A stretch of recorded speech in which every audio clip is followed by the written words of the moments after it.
Hello everyone, I welcome you to today's lecture.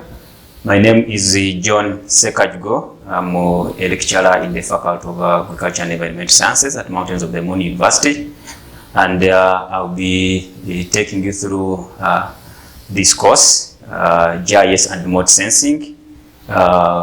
And knowing that GIS and remote sensing is increasingly becoming one of the most most applied software or application in very many fields, including natural resource management and land use planning and management.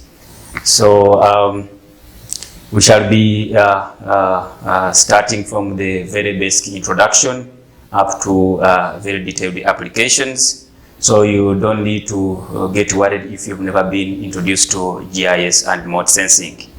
And we expect that by the time we come to the end of this course, at least each of you will be able to work with GIS and at least some basics of remote sensing, where you should be able to understand what is first of all GIS or Geographic Information Systems, how you can collect geographic data, how you can enter it into your computer or other devices that you work with, how you can be able to manipulate it and be able to produce outputs such as maps. So we expect that by the time you finish this course, you should be able to at least have some basic knowledge of working with GIS and some basics of manipulating remote sensing data. So just to take you quickly to the brief introduction of Geographical Information Systems or GIS, as you can see on the screen, habitats and other phenomena on Earth. But then when we add on information systems, it's just a way of managing and manipulating the information digitally. So it means GIS is looking at how you can manipulate and manage physical features, including lands, but all other features also on the Earth. And if we just go by a brief definition, GIS is a system for capturing, storing, managing, of course, and presenting data that is associated with the Earth, data that is associated with location. So here, when we talk of GIS from the word geography, it means the information that we are talking about should be georeferenced, should be having a position value, should be, in other words, referenced on the Earth. Meaning if data or if your information does not have positional values, does not have coordinates, it does not qualify to be a geographic data from the word geo, which is Earth. So to qualify to be geographic data, it must have position values. So once we have data that has coordinates, in this case when I talk about position values, I'm talking about coordinates. So once your data has coordinates, then it qualifies to be called geographic data. And if it doesn't have coordinates, then it does not qualify to be geographic data. In GIS language, we call that one attribute data. So what GIS does, GIS or this system has the capacity to combine both geographic data and attribute data. Sometimes we refer to geographic data as spatial data. So when you see me referring to talk about spatial data, don't get lost, because spatial data is the same as geographic data. So all georeferenced data, all georeferenced information. So what geographic information systems do, they combine both spatial and attribute data for us to be able to make meaning of the phenomena that we study on Earth, or to make meaning of the physical features on Earth. So the system links both positional or location data with the attribute data, or what we call the non-location data, in order for us to be able to manipulate or to combine or to reference whatever we are studying to a specific place or position on Earth. So GIS also includes, of course, when we talk of GIS, it includes also people who operate these systems. So when we talk of GIS, don't just think about data or physical features on Earth, but also people. When we talk about a system, we also include the people that manipulate these systems. At the World Bank, if you go to the World Bank portal, you find a lot of GIS data, the UNEP, the FAO, but also private companies and industries involved in transport, in real estates. You have seen people talking about cadastral maps. You have seen people talking about producing land titles, surveying, and measuring distances. All this is GIS, and different companies can apply GIS in different fields. Government agencies like the Ministries of Water and Environment, those who are in housing, they also use GIS or geographical information systems. Of course, different authorities like municipalities, like cities, town councils, they also apply GIS. It can also be used by non-profit organizations. They also apply GIS. The academic and research institutions, like some of you now who are here studying and also pursuing your courses, you can use GIS both at the very basic level, for example, in your research, when you are doing your research in the fields, producing your own study maps, but also after this in really studying different phenomena on Earth. It could be hazard mapping, it could be land use planning and management, planning agricultural fields. So all these fields really need GIS, and that's why it is very important these days to teach students GIS irrespective of the fields. There are several possibilities under which you can work with GIS. They are very unlimited, but to mention a few of them, it could be an environmental impact assessment, for example, for the environmentalist. These days we have seen government, even in Uganda, encouraging all development partners or development projects to first conduct environmental impact assessments for their development programs. Environmental impact assessment really needs GIS. Resource management, if you want to plan your resource use and management, it could be in natural resource management like in national parks, but also it could be in your own agricultural farm or even in your own homestead. Land use planning is another field where GIS can be used and applied. Of course, forest and land degradation assessments. These days, GIS and remote sensing is so much applied in forest and land degradation assessments, because just imagine if we were to assess and visit the whole country, running around the whole country, trying to assess forest degradation or the land is cover or land use and cover changes. It could take you a lot of time, but also a lot of resources, which are always not available. Now, GIS is coming to solve some of these challenges. You can really study the land cover at country level without necessarily moving to each and every place. So it allows you to do a lot of studies on forest and land degradation. Of course, tax mapping, you can also apply GIS in order to reference your taxpayers, know who is where and who is contributing what national tax base. Of course, water and sanitation mapping is another field where you can apply GIS. Transportation routing, some of you have used GIS in your routes or route planning. These days it has been simplified to the extent that you can use GIS on your mobile phones. Some of you know what we call Google Maps and Google Earth. So you just have to Google on your mobile, and you are able to navigate to the place or find the place where you want to go. So it's really so much important in transportation routing. Most of the cars these days also now use GPSs. So what you see as a GPS is really GIS, because what it does is really to be able to give you locations of the place even if you are going there, and it can help you also navigate to such a place. Of course, urban planning is one area that uses a lot of GIS. These people who produce land titles, who do cadastral mapping, who establish boundaries of administrative units, they use a lot of GIS. There are, of course, several other applications under which you can use GIS. Some are in business, others in defense and intelligence. Understanding that, of course, GIS began from US Army. It was mainly applied for intelligence and, of course, defense purposes before it spread to other fields. So you can use GIS, of course, to plan your routes also under defense or intelligence. Of course, in government, we have already talked about in GIS, but also in health facilities and human services, you can apply GIS. Of course, public safety and transport, we have talked about them. So all these fields need GIS, and you can apply it in whatever fields you are involved in. So now, having looked at the different applications, what GIS can do and who uses GIS, let us switch to what we call a GIS database. Of course, a GIS database stores information about the world as a collection of thematic layers that can be linked together by geography. So what we do when we are storing geographical data or geographical information, we store it in thematic layers. And when we are talking about a GIS, or when we are adding different information of different fields, we talk about layers. You know, a layer of roads, you know, a layer of settlements.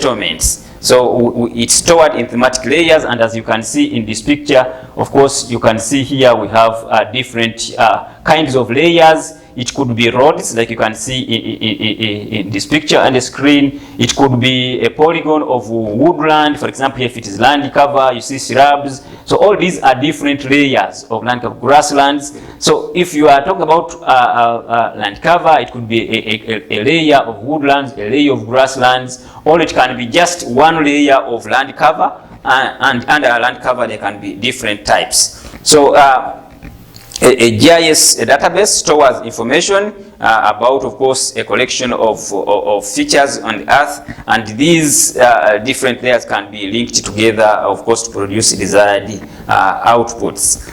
And there is also what we call about spatial data infrastructure, which is the technology or policies and standards, including human resources and other related activities that are necessary to acquire, process, and distribute different spatial data. And it's part of now of the many nations, including governments. These days, many governments establish their own spatial data infrastructure. It can be a university like Mountains of the Moon University establishing its own spatial data infrastructure, where you put different technologies, could be in terms of hardware like computers, but also software and human resource that is able to acquire, process, and maintain a collection of spatial data, both for its own use, but also for education purposes and the other stakeholders that would need such information. Okay, so let's switch then, after understanding spatial data infrastructure, spatial databases, but also what is spatial data and what it can do. Let's look at what a GIS process. How do you establish a GIS? What do you need, and what are the different steps you can go through to establish a GIS? The process can be summarized mainly in 6 steps or stages, where before you start a GIS or establish a GIS or think of a GIS, you need to know your problem. You need to define the problem. For what purpose do you need a geographical information system? Because it's not free. It comes with resources, it comes with money and human resource. You need the time to prepare for it. So you need to define the problem first of all. Why do you need a geographical information systems? For what purpose? You know, what are the objectives? Why do you need it? And then after knowing, defining the problem and the purpose for which you need a GIS, you define the criteria. You know, how are you going to establish this GIS? How are you going to collect the information you need? What type of information do you need? How are you going to establish it? Where? Which other factors you need? You define the GIS criteria. What kind of GIS do you need? How big should it be? Okay, and where? Now, after knowing that, then you start looking at the data you need, the information. So you build the data sets, the kind of information you need. You start building it, of course, collecting different, of course, partly from the existing repositories or directorate, but also from the real world, the field. You collect the data yourself. Of course, after, of course, building the data sets and importing them into your GIS system, you can now start analyzing this data for different purposes, of course, the GIS analysis, and start creating outputs on which decisions can be made. And when you make decisions, sometimes the decision will be maybe the system is not well established and you need to change it. Maybe it's not addressing the problem you are intended to solve and you need to redefine the problem. And in that case, you continue in a cyclic process. It's a process that doesn't stop, but it's a cycle where you keep modifying and defining your problems. Sometimes you keep getting new problems, you know, and situations that need modifications and maybe that need adding other data sets. So it's a cycle that you as a GIS person need to keep in and working through. There are different, of course, types of spatial data. And one of them, of course, spatial data can be either in a vector format or a raster format. And where vector format, here we look at a series of course data that is made of x and y coordinates, that is really in form of discrete data and can be represented as either points, lines, and polygons. For example, when you talk of vector data, if you look at data that's made of lines, that is made of points, that is made of polygons. For instance, if you have roads, for example, roads are made of are represented as lines. If you have settlement patterns within a country or a district, in most cases you will see points that are marked. Or sometimes if you are looking at like the boundary or a polygon of a land parcel or a polygon of a district administrative unit, those will be polygons, others will be line, others will be points. So all these kinds of data are categorized under vector data or vector format data. But away from vector data, we have also what we call raster data. And this is data that is made up of grids and cells. And mostly here we are talking about pictures, images, and photos. So whatever, when somebody talks about data in terms of a picture, in terms of a photo, in terms of an image, here you quickly know this is raster data, because this is data that is made up of grids and cells, or what we call pixels. And if some of you, if you look at your cameras that you use to take pictures, in most cases, if you look behind your camera or in the specifications, you will see something not like pixel size of the camera. And the quality of the picture that comes out of that camera is determined by the pixel size. That's why we get here the word cells. And these cells or grids define the quality of the image that you are producing. And if you try to zoom in the image or picture, you'll always see kind of squares within that picture, and those are the cells we are talking about. And the lines that you see running through the image are the grids we are talking about. Mostly this kind of data contains continuous data behind them. It could be elevation, it could be slope, it could be, of course, other surfaces, but it has continuous data. And behind it, those data is made of what we call the DN values, or the digital numbers. And when we are manipulating such data, it's those digital numbers that we derive from those images, and we are able to combine it with other data and study the trends of such data that we are interested in. And away from that, of course, we have also what we call tessellations. And these are partitions of space into pairwise disjoint cells that together make up a complete study space. And here when we talk about tessellations, or these partitions of space, they could be in terms of land parcels that you can be able to divide under different units, but together can be studied to understand certain phenomena on Earth. And having seen about types, of course, spatial data together they form lines, so they can be either lines, and when you combine and join the lines together they form polygons, so they can either be points, lines, or polygons as illustrated. As I said, of course, a point, one point is the simplest element that can be shown, and when you combine different points you form lines, and if you join lines together you form polygons as illustrated.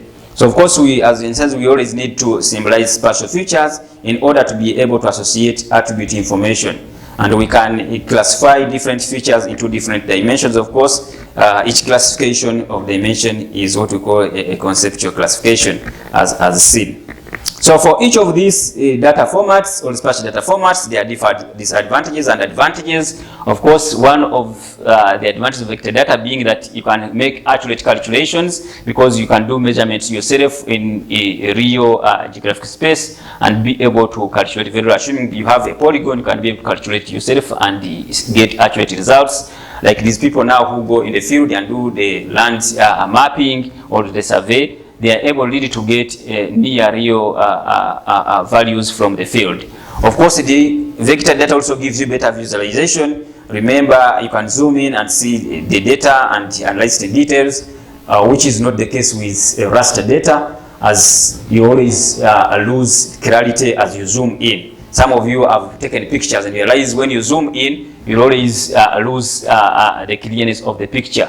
Of course, vector data is also a compact data structure. It requires small storage capacities. Although it's complex data structures and cannot handle remotely sensed data. So if you have to go to the field and do real-time measurements, of course it will come with limitations, which is not the case with raster data. So with raster data, it is simple data structure because it can also continuous to numbers of values. It can display and manipulate remotely sensed data. You can deal with images. These days there are different agencies that provide satellite imageries that you can use to study about a space or an area or a phenomena without necessarily reaching there. And it better represents continuous data compared to vector data. But the disadvantage is that it is full of inaccuracies in terms of area calculation distances, because it really depends about the resolution and the type of sensor or camera that you use. But also it becomes blocky with loss of detail as we zoom in. When you zoom in the image, you normally lose the details, and it requires large storage capacities. So to manipulate and work with raster data, you need a lot of space. Just like if you take an example with your phone, it's normally, if you take a lot of pictures and videos on your phone, normally within a short period you start getting warnings that you are running out of space, just because this kind of data is always heavy. So just to end with different examples of spatial data layers, I talked of lakes, for example. In this case, it could be lakes, it could be rivers, there could be points, there could be roads. In this case, it could be capital city layers or administrative units, are different layers, as you can see. So this brings us to the end of our first lecture. And when we come back next time, we shall look at different spatial data sources and the data collection using different GIS devices like GPS. Thank you very much for listening, and I look forward to meeting you again in the next video. Thank you.